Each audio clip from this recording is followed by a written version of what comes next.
La journée a été bien heureuse pour l'ex-président de la Commission de l'Union africaine, Jean Ping. La convention de la diaspora gabonaise a réuni ses partisans dans la capitale française pour désigner Ping comme le meilleur candidat de l'opposition radicale lors de l'élection présidentielle de 2016. Il suffit de voir les effervescences que l'on voit dans chacun de ces déplacements. Le peuple suit. Donc la roue tourne. Pourquoi chercher à la réinventer? Elle tourne, faisons-la tourner davantage, donnons-lui des compétences, de la résistance pour qu'elle tourne jusqu'à la victoire finale.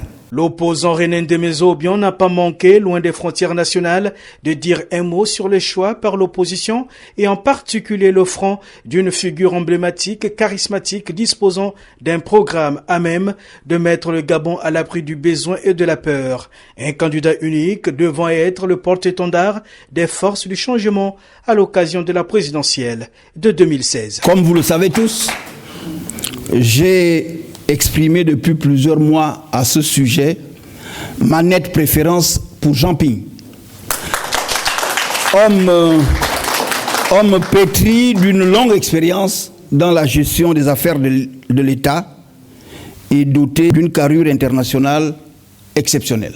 L'initiative prise par la CDG de réunir les Gabonais de France et d'Europe a été largement saluée par les participants qui luttent pour une alternance démocratique au Gabon, placée depuis un demi-siècle sous le joug du Parti démocratique gabonais. Je souhaite vivement que tous les Gabonais puissent davantage participer à ce genre de rencontres parce qu'elles sont fédératives de la cause commune pour laquelle nous nous battons. Je suis très heureux de ce moment d'échange entre citoyens gabonais et même au-delà du Gabon, puisque nous avons eu notre sœur des Comores. J'espère que nous allons continuer ainsi.